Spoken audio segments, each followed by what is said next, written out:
Hello दोस्तों, एक बार फिर स्वागत है अपने YouTube channel target super TET पर।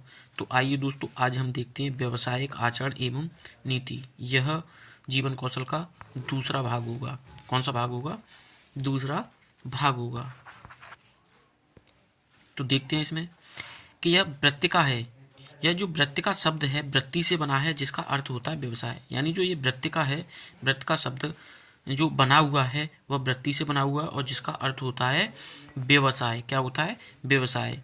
जो यह व्यवसाय है इसके कुछ मानक भी होते हैं। जैसे जो व्यवसाय के मानक हैं वो 4 होती हैं। कौन सी होती हैं? 4 होती हैं। जैसे अनैतिक आचरण न करना, यानी जो व्यवसाय है उसमें हमें अनैतिक यानी जो अनैतिक आचरण है उनको नहीं करना चाहिए। उनको यानी उन आचरणों से हमें दूर रहना चाहिए। क्या करना चाहिए? दूर रहना चाहिए। फिर इसमें नंबर 2 पर आता है, यानी दूसरा पॉइंट आता है कि सामाजिक कार्यों में प्रतिबद्धता, यानी जो प्रतिबद्धता है सामाजिक कार्यों में भी होनी चाहिए। नेक्स्ट पॉइंट है कि आवश्यकता पड़ने पर सेवा देना, यानी व्यवसाय के समय पर हमें आवश्यकता पड़ जाती है तो हमें सेवा भी देनी चाहिए। जो 4 प्रकार के में अनैतिक आचरण न करना, सामाजिक कार्यों में प्रतिबद्धता, आवश्यकता पड़ने पर सेवा देना और सामाजिक कार्यों के प्रति प्रतिबद्धता होनी चाहिए। व्यवसाय की कुछ विशेषताएं होती हैं, यानी व्यवसाय शिक्षण की कुछ विशेषताएं भी होती हैं। तो देखते हैं, यानी व्यवसाय शिक्षण की विशेषताएं। तो इसकी जो विशेषताएं हैं वह नंबर 1 पर है कि यह एक सामाजिक सेवा है, यानी जो व्यवसाय है वह एक सामाजिक सेवा है।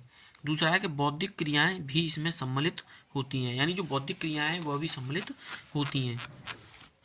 इसके बाद में उच्च मूल्यों को स्वायत्तता प्रदान करना, यानी जो उच्च मूल्य हैं उनको स्वायत्तता प्रदान करनी चाहिए। फिर है कि आत्म संगठन की ओर ले जाना, यानी जो व्यवसाय है उसे आत्म संगठन की ओर ले जाना।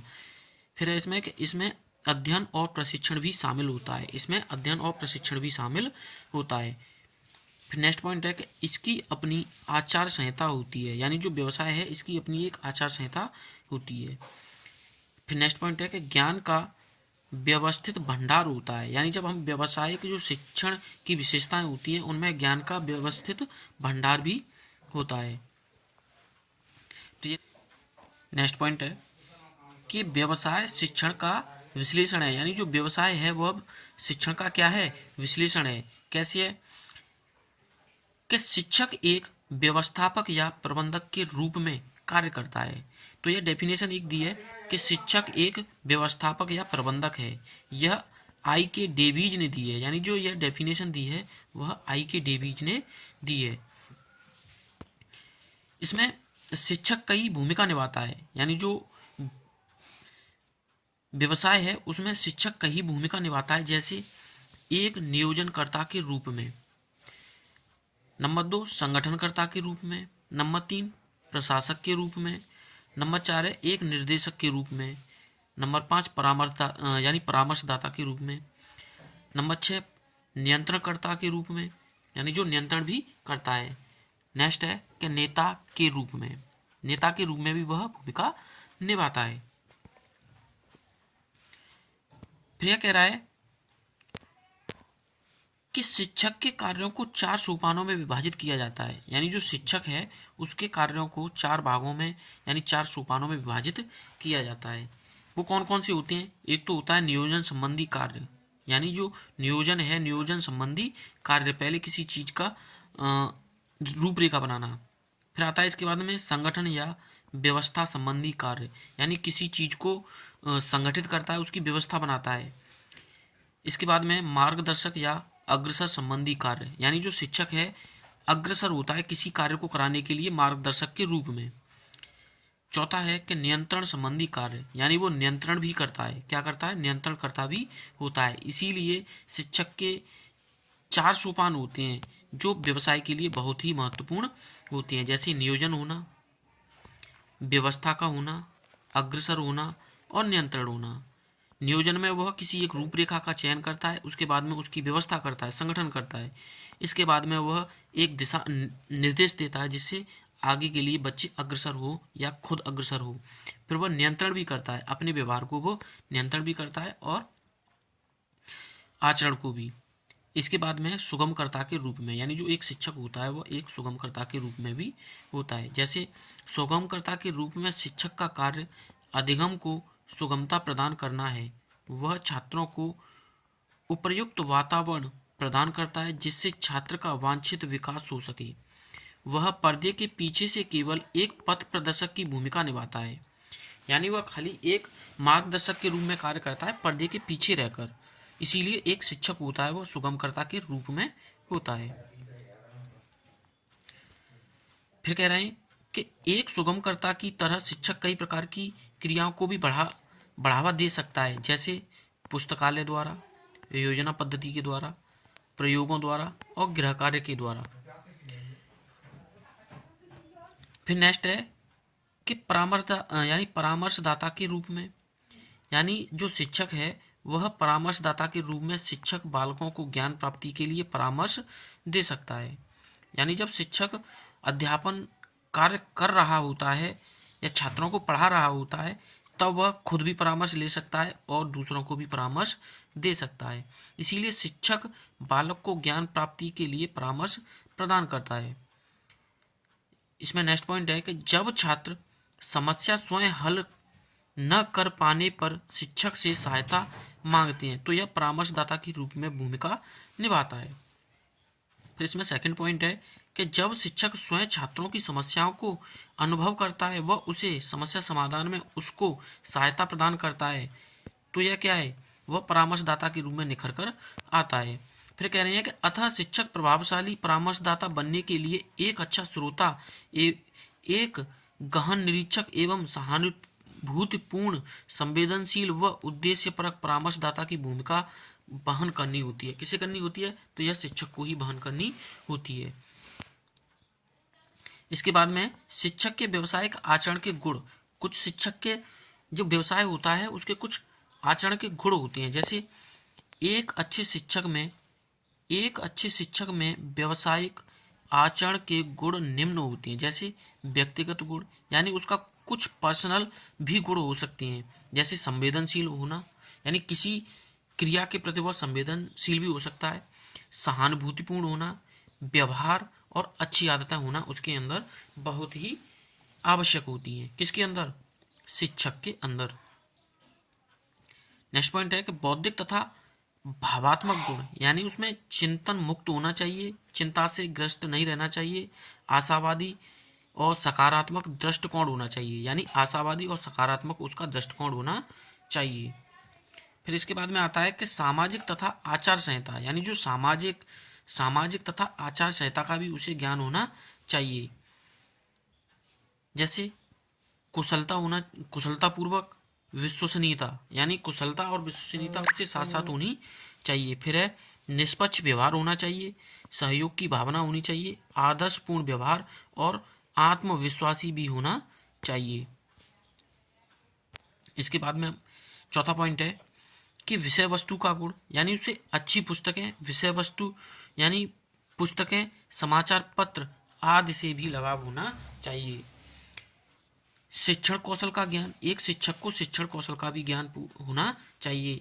जैसे खोजपूर्ण प्रश्न खोजने में, व्याख्यान विधि में, समापन विधि में, उद्दीपन में परिवर्तन, उदाहरणों के प्रयोग का शिक्षण कौशल का एक शिक्षक को ज्ञान होना चाहिए। फिर है शिक्षक के व्यवसायिक आचरण के लिए व्यक्तिगत की विशेषताएं। जो विशेषताएं होती हैं वो आपकी 5 प्रकार की होती हैं। एक तो होती है यथार्थवादी, कलात्मक, उद्यमशीलता और सामाजिक और अन्वेषी। ये आपकी 5 प्रकार की विशेषताएं होती हैं। इसके बाद में आता है कि शिक्षक के जीवन के चरण तथा व्यावसायिक विकास, यानी जो शिक्षक है उसके जीवन के चरण तथा व्यावसायिक विकास।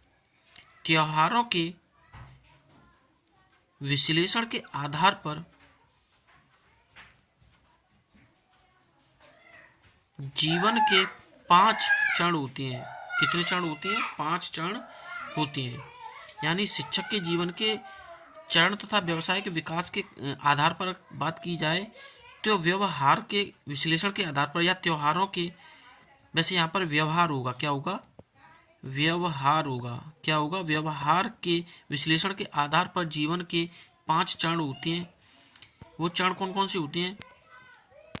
एक तो होती है प्रगति, यानी हमेशा एक शिक्षक को हमेशा प्रगति करते रहने चाहिए।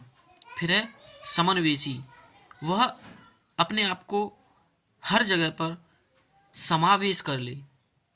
स्थानापन्न, फिर है रख रखाव और हास, उसे हास यानी हानि का भी ज्ञान होना चाहिए, रख रखाव का भी उसे तरीका पता होना चाहिए और स्थानापन्न भी उसे होना चाहिए। तो प्रगति, समावेशी और स्थानापन्न और रख रखाव और हास। रख रखाव से जितनी भी वस्तुएं होती हैं कहीं वो ऐसी तो नहीं है कि बेकार हो जाएं, इसलिए एक शिक्षक को रख रखाव की भी विशेष आवश्यकता होती है। फिर कह रहे हैं जो अभिवृद्धि है वह 0 से 14 वर्ष तक होती है। जैसे आधारभूत कौशलों का विकास करना। क्या करना? आधारभूत कौशलों का विकास करना। नंबर 2 है समन्वयसी, यह 15 से 25 वर्ष। स्वयं के बारे में सोचना समझना, वयस्क बनना, जीवन साथियों को खोजना, व्यवसाय को खोजना, समाज में अपना स्थान बनाना। इसके बाद में आता है स्थानापन्न। यह 25 से 45 वर्ष की आयु में होता है स्थानापन्न। और यह स्थानापन्न होता है वह चुने गए व्यवसाय में स्वयं को स्थापित करना, व्यक्तिगत तथा एक व्यवसाय के रूप में पहचान बनाना होता है। इसके बाद में आता है अनुरक्षण। तो अनुरक्षण आता है 45 से 60 वर्ष की एज में, व्यावसायिक तथा सामाजिक स्तर को बनाए रखना तथा आगे बढ़ाना। नेक्स्ट है इसमें हास। हास का मतलब है, मैंने बताया है कि जो 60 वर्ष के पश्चात उसकी जो स्थिति है वो डाउन होती चली जाती है। और इसके कहीं भी इसके पहलू हो सकती हैं, जैसे सक्रिय सेवा में सेवानिवृत्त किंतु परामर्शदाता के रूप में कार्य करना व प्रवीणता के उच्चतर स्तरों पर अनुभव उपलब्ध कराना उसका मुख्य उद्देश्य होता है। तो दोस्तों व्यवसाय आचरण नीति में बस इतना ही है, इतना ही आपको पढ़ना है।